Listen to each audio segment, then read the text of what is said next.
los expertos coinciden que vamos a cerrar el año 2025 con 2 dígitos, es decir, por arriba del 10%. Yo quisiera iniciar la conversación con la diputada que hoy nos acompaña en Radiografía, Grace Hernández. Buen día, diputada, y gracias por aceptar la invitación. Vino de blanco, pero la instalación del 2 de enero deben ir con otra vestimenta. Oscuro. Oscuro.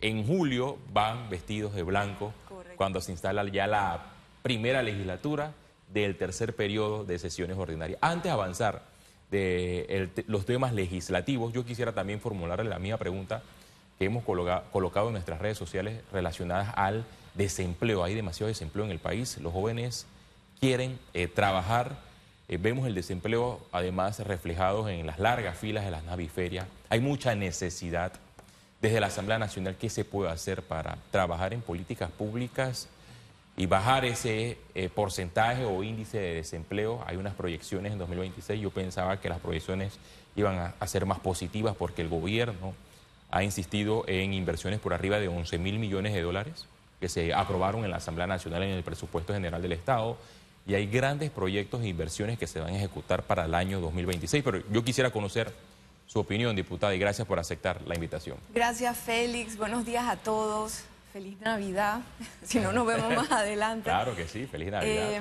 Mira, desempleo no me extraña que haya aumentado, porque desde el día 1 yo no he visto ningún plan para activar la economía. Yo he visto planes de la macroeconomía, pero la economía que hay que activar es la del panameño que trabaja todos los días, y eso no es macro, eso es micro. Y yo no soy economista, advierto, soy arquitecta, pero el sentido común lo dice, hasta el día de hoy no lo he visto. Ahora están prometiendo que en el 2026 viene una cantidad de proyectos que van a generar, pero fíjense estas declaraciones, de que el desempleo ha aumentado. O sea que yo no veo un plan. Yo espero que al panameño no se le esté de nuevo llenando la cabeza de ilusiones con promesas que no se van a cumplir. Yo espero que de verdad se active la economía. Y lo del tema de las naviferias, yo lo he dicho desde el día 1 que me atreví a entrar en la política. La educación es la base de todo, y el panameño debe entender que su voto vale mucho más que un jamón. Si tú agarras todos los presupuestos de los 5 años, lo sumas y lo divides entre la gente que vota, el valor del voto es más de 56.000 dólares en el gobierno pasado. En este gobierno va a aumentar. ¿Qué quiere decir eso? Que toda persona que vota debe ver más de 50.000 dólares invertidos a su alrededor. Debe tener acceso a educación de calidad, a medicinas, a carreteras, tiene que tener seguridad, iluminación, etcétera. Tiene que verse materializado. Y se lo dije al ministro Chapman cuando presentaron el presupuesto en este periodo que acabamos de pasar. El reto más grande lo tiene el Ejecutivo, porque el Ejecutivo tiene que ejecutar. Y hay un filtro que hace que el dinero del presupuesto, sea $1, o sea 1.000 billones de dólares, no llegue a la gente. Ese es el reto más grande que hay. Usted habló de las promesas. Me imagino que entre esas promesas está la famosa frase con la que llegó el presidente de la República al poder, José Raúl Mulino, el chenchen. ¿Usted no percibe el chenchen por el momento? Es que la economía no se está moviendo, no se está moviendo. Puede haber mucho deseo, puede haber muchas ganas de que de verdad se active, pero ¿cuál es el plan? Porque si el plan es solamente la mina, desde ya te digo, la mina para muchos será un negocio, para mí sería un descalabro en el país donde no hay institucionalidad fuerte para poder fiscalizar cosas. No, ni siquiera me voy a meter en el tema ambiental. Pero si nada más piensas que eso es una cadena de valor que sí genera ingresos a un círculo, pero eso no permea todo el país. Nosotros hemos vivido igual con o sin mina. Entonces necesitamos cuál es el plan para que todos los panameños tengan oportunidad de buscar el mejor trabajo que puedan tener. Usted habló de la entrega de jamones. La entrega viene de la mano del Instituto de Mercadeo Agropecuario de Lima. Las largas filas, ustedes las han visto a través de los medios de comunicación. Personas que madrugan, otras que se van con sus carpas, con 2, 3 días de anticipación. Y es el reflejo de la necesidad que se ve en las calles del país. Pero me llama la atención que paralelamente a esta entrega hay diputados que están entregando jamones. Hay una carencia en el tema de educación y desconocimiento donde los ciudadanos o los electores a veces piensan que el diputado es el representante o el alcalde del circuito. Bueno, y al diputado también le conviene, el diputado clientelista le conviene ese tipo de pensamiento porque es ahí donde él con este tipo de entrega pacta o puede sellar su voto para la reelección en las próximas elecciones. ¿Usted cómo ha hecho durante este mes de diciembre, donde hay tanta demanda de solicitud, me imagino, para jamones? ¿Usted no está entregando jamones? No.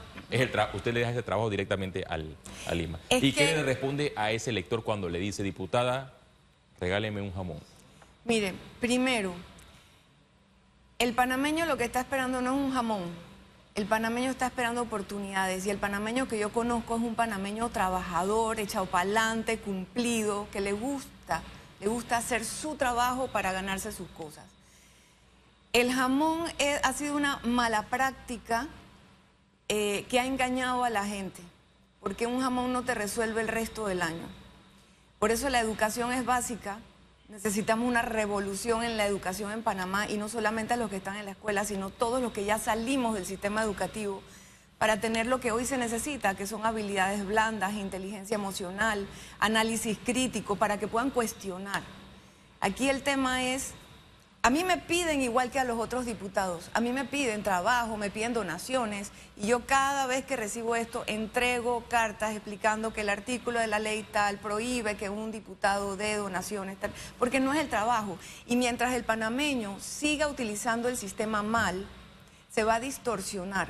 Ni los diputados deben dar ningún tipo de regalo por ningún motivo, porque eso le corresponde a otras entidades. Si, por ejemplo, necesitas unos lentes, para eso está el representante. Necesitas una silla de ruedas, está el representante, o hay otras instituciones que pueden apoyar.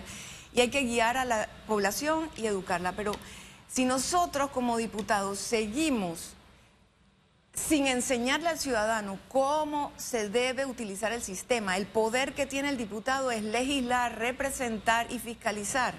El poder que tiene el representante ya es manejar un presupuesto en la comunidad para llegarle a la comunidad. Si el ciudadano se frustra porque le pide al diputado lo que el diputado no tiene capacidad legal de dar. Y por eso el diputado que engaña deja a sus electores frustrados. ¿Esta entrega de jamones en diciembre se debe eliminar o los gobiernos deben continuar con este trabajo de entregar jamones? Hago el cálculo, serían para planificarse. En el año, si usted ahorra 3 balboas, en el mes de diciembre tendría $36. Podría comprar un jamón porque hay variedad de precios. Yo entiendo la situación socioeconómica, que es difícil en los barrios del país donde todas las familias no tienen los recursos para comprar un jamón. Pero a su juicio, ¿debe eliminarse esta entrega en diciembre o continuar con la entrega? Yo no le voy a quitar el jamón al panameño. Pero mira qué diferencia sería si un ejecutivo le regalara a la comunidad resolver el tema de la basura. Nosotros tenemos más de 100 vertederos a cielo abierto a nivel de toda la República de Panamá que tienen contaminadas las aguas. Tenemos una provincia, es más, un sector, porque es Herrera y Los Santos, bajo estrés diario porque no saben si el agua sigue contaminada. O sea, nosotros tenemos necesidades básicas. Hay gente que se levanta todos los días y no tiene acceso a agua. Podemos vivir sin luz, pero no podemos vivir sin agua. Mire el foco que usted anunció de un nuevo virus que hay. Sin agua, ¿cómo nos lavamos las manos? Básico. Entonces, es muy diferente llevar un jamón que te lo vas a comer, alegrarle la vida a mucha gente solucionando un problema de salud y necesidad básica. Y ese es el enfoque que debe tener todo gobierno que llegue.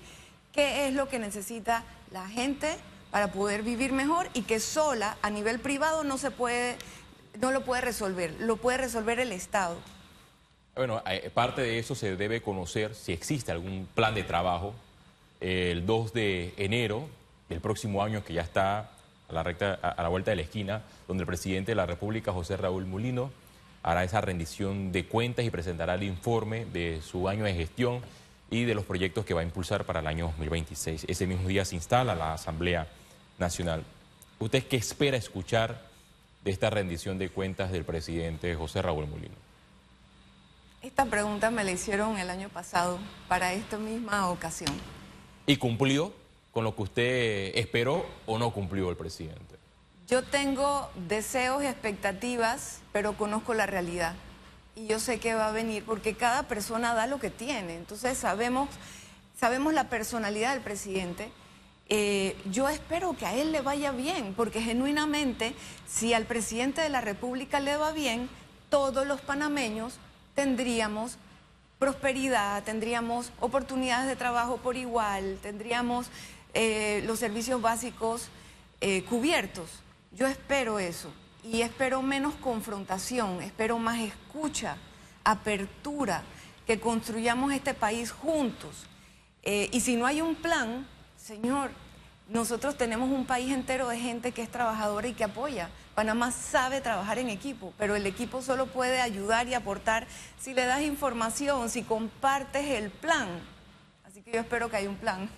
Yo llevo casi 15 años dando cobertura a las instalaciones de la Asamblea Nacional y a veces hay discursos que en las instalaciones se repiten y he logrado ver algunos de ellos. Por ejemplo, el de las reformas al reglamento interno. Cuando llega un nuevo presidente o cuando rinde cuentas habla de las reformas al reglamento interno, no pasa absolutamente nada. Recuerdo, y ese fue un caso que me llamó mucho la atención, en el gobierno pasado el entonces mandatario Laurentino Cortizo, cada vez que rendía cuentas en la Asamblea Nacional, mencionaba el estadio de Colón, Mariano Bula, que avanzaba y que era un logro. Terminaron los 5 años y quedó ese proyecto abandonado. ¿Qué usted espera entonces que el gobierno cumpla para este año 2026? El nuevo gobierno de José Raúl Mulino. Sin pedir mucho, que escuche a los panameños. Yo no voy a pedir más, porque ya yo entiendo que el orden de prioridades que ellos tienen son muy diferentes a los que Moca aspira. Al ADN que nosotros tenemos, la prioridad para nosotros es la gente, no los proyectos. La gente es la que hace el proyecto. Entonces, si invertimos el orden de prioridades, sería ideal, pero yo no voy a aspirar a eso. Yo lo único que espero es que aumente el grado de escucha, que le ponga atención al ciudadano, que no menosprecie a los ciudadanos, que le ponga atención y que permita el diálogo para poder llegar a consensos. No es fácil. Cuando uno tiene que liderar, uno no se representa a uno mismo, uno representa a miles de personas, millones de personas. Y aquí lo que necesitamos es los espacios para poder contrarrestar ideas y poder llegar a consensos que beneficien a la mayoría y que todo el mundo se sienta contento, aunque no era lo que uno quería, pero uno pudo aportar y discutir. Y eso es lo que yo invito, Félix, ahora que hablas de eso, yo invito a que ese sea el reto de la Asamblea, que la gente participe en el primer debate. Hay muchas personas preocupadas por proyectos de ley que vienen en fila y la forma de construir ese proyecto de ley es yendo a la Asamblea y en el primer debate anotarse para dar sus opiniones, sus aportes y poder que los diputados tengamos insumos para hacer las votaciones. La Asamblea tiene también para el 2026 varios retos. El órgano legislativo por constitución debe designar, nombrar al próximo defensor del pueblo. Sería para este año 2026. Debe designar y nombrar de forma directa a un magistrado del Tribunal Electoral. Sería el reemplazo de Alfredo Junca este año. También la Asamblea por Constitución debe nombrar al subcontralor, porque quien fue nombrado al inicio de este quinquenio renunció al cargo. Ya estos nombres en la Asamblea Nacional o figuras que aspiran a estos nombres se conocen en el órgano legislativo o por el momento ningún nombre ha salido a relucir. No, todavía no. Sabemos que esa responsabilidad viene, pero todavía no se ha escuchado nada, por lo menos por mis oídos. ¿Qué esperan ustedes de este proceso? Porque son cargos importantes en la democracia. Sí, y tienen que ser muy bien pensados y analizados, casualmente por eso, porque las personas que entran al sistema tienen que aportar y aportar para que esto se transforme para mejor. Entonces esperemos encontrar candidatos buenos y que se hagan los procesos como debe ser.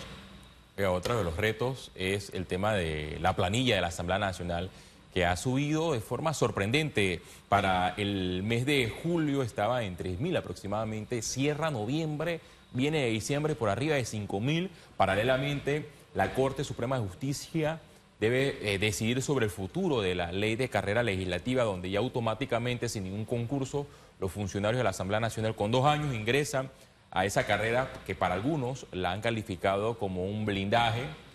Blois, diputado, su colega, intentó reformar esta carrera legislativa, pero se le hizo difícil. Le protestaron afuera de su despacho en la Asamblea Nacional. ¿Usted cree que será la Corte la que debe tumbar esta ley o este blindaje, o los diputados con sus facultades constitucionales muy bien en esta legislatura pueden aplicar los cambios? Yo creo mucho en la autorregulación y que uno mismo haga una introspección y uno mismo pueda corregirse y transformarse.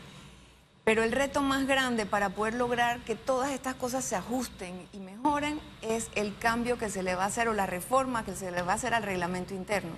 Es el reto más grande que hay, que quedamos a medio palo porque se nos acabó el tiempo y así que ahora en enero se tiene que retomar.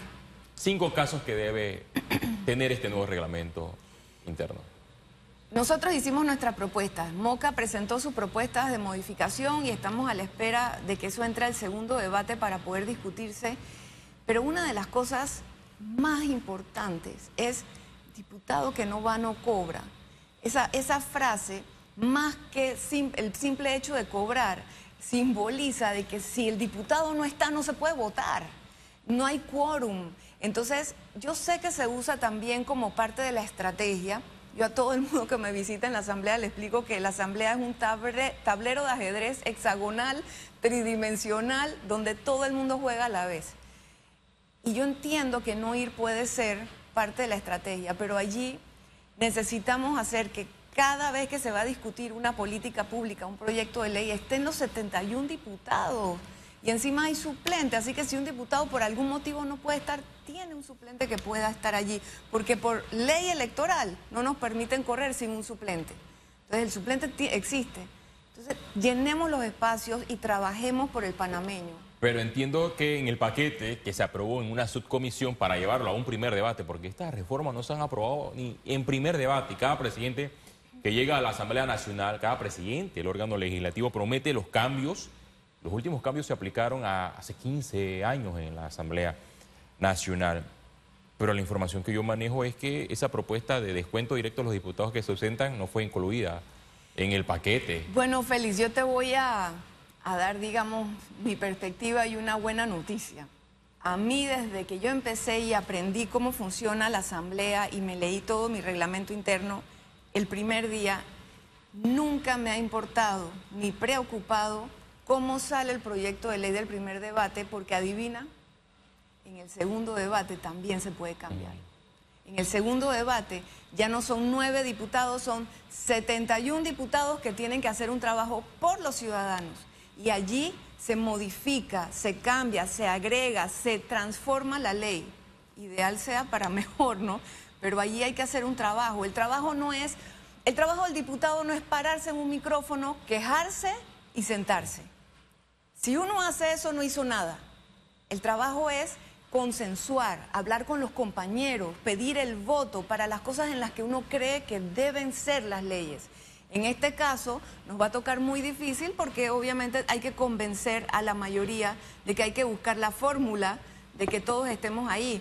Así que para las próximas elecciones el panameño debemos escoger más gente que sepa autorregularse y autotransformarse, porque es un trabajo complicado. Yo veo muy difícil que la Asamblea pueda autorregularse, que un diputado de esos que se ausentan durante un mes completo recibe íntegramente su salario de $7.000, su suplente ni va y su suplente está nombrado por $5.000. ¿Usted cree que ese diputado va a decir, ok, yo me despojo de ese privilegio y si me ausento un mes, recibo 0 centavos en el próximo cheque? Félix, yo soy ¿Habrá alguien en la Asamblea de esos de los que se ausentan que se atreverá a hacer un cambio como este? Yo pienso que sí, no es difícil. O sea, puede ser difícil, pero no es imposible. ¿Tiene mucha fe, diputada? Sí, yo soy una mujer de fe y toda mi vida lo he tenido y yo pienso que todo es posible. Pero Yo soy de esas compañeras que a veces cuando hablo me miran feo, porque esto es como si estuviéramos en la escuela.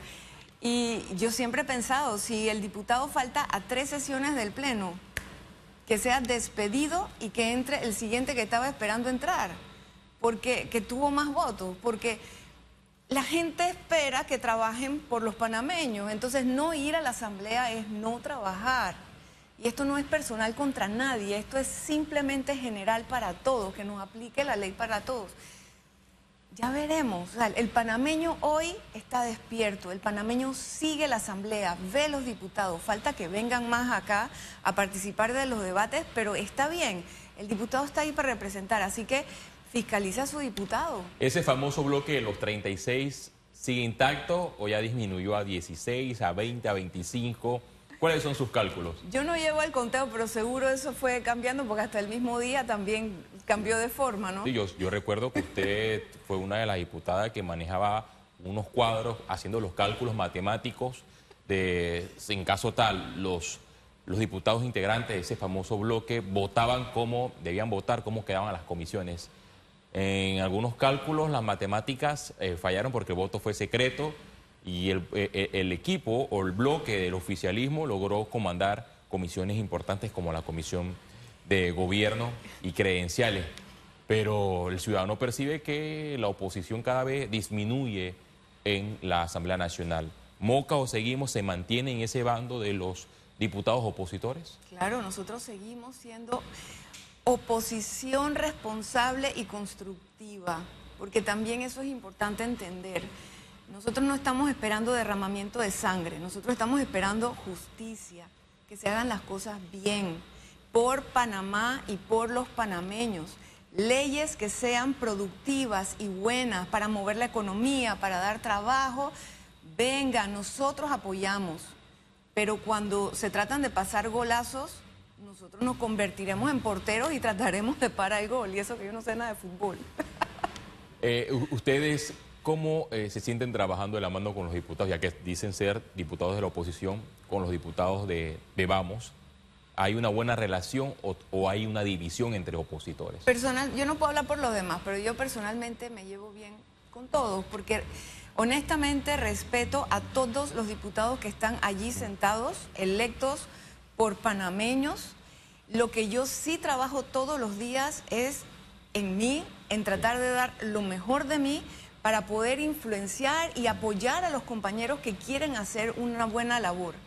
Eso es lo que yo te puedo decir. Ahí tenemos que llevarnos todos bien, en paz, sin dejar de fiscalizar, sin dejar de llamar atención, pero de forma respetuosa. Hay diputados de Vamos que no están conformes con la gestión de Jorge Herrera como presidente de la Asamblea Nacional. Yo lo digo, esto es como un partido de fútbol, y hablando de fútbol, donde cada legislatura es un tiempo. A Jorge Herrera como presidente le queda el segundo tiempo para lograr hacer las transformaciones que prometió cuando salió electo. Una de ellas las reformas al reglamento interno. Pero hay mucho disgusto en la Asamblea Nacional. Si Jorge Herrera aspira a la reelección con el trabajo realizado hasta el día de hoy, ¿usted le daría el espaldarazo o no? Bueno, hay que esperar realmente antes de evaluar a que termine, porque los procesos internos, administrativos y legales son muy largos. Y yo sí voy a esperar al final para poder dar un juicio al respecto. Yo lo que sí pienso es que todos debemos apoyar, sea quien sea el presidente, para que se transforme la Asamblea. Y el reto más grande es el reglamento interno. Y eso es lo que viene en estos 6 meses que tenemos por delante. Bueno, y yo siempre voy, perdón Feli, yo siempre voy a apoyar a todos los diputados que quieran transformar el país para mejor. Esperemos que, bueno, se apruebe el reglamento interno. Hemos hablado en varios capítulos sobre las reformas importantes que necesita este órgano legislativo, pero han pasado las legislaturas y el reglamento sigue totalmente intacto. Félix, se puede. Mira, lo vivimos con el presupuesto. Quizás todos los panameños no se enteraron, pero nosotros metimos 6 propuestas de modificación para fiscalizar en segundo debate y nosotros logramos meter una. Una quedó aprobada dentro y eso fue ponerle un límite a las contrataciones de las ¿cómo es que se llaman? Siempre se me olvida ese nombre, de los estudios que mandan a hacer las... Bueno, siempre se me olvida que hay una fuga de divisas enorme en esas contrataciones para hacer estudios. Se me olvida siempre ese nombre técnico. Pero allí le logramos poner un bloqueo de 4%. No te puedes gastar más del 4% de tu presupuesto anual. Para nosotros, y que tienes que publicarlas, todo el estudio que hagas lo tienes que publicar en la página web.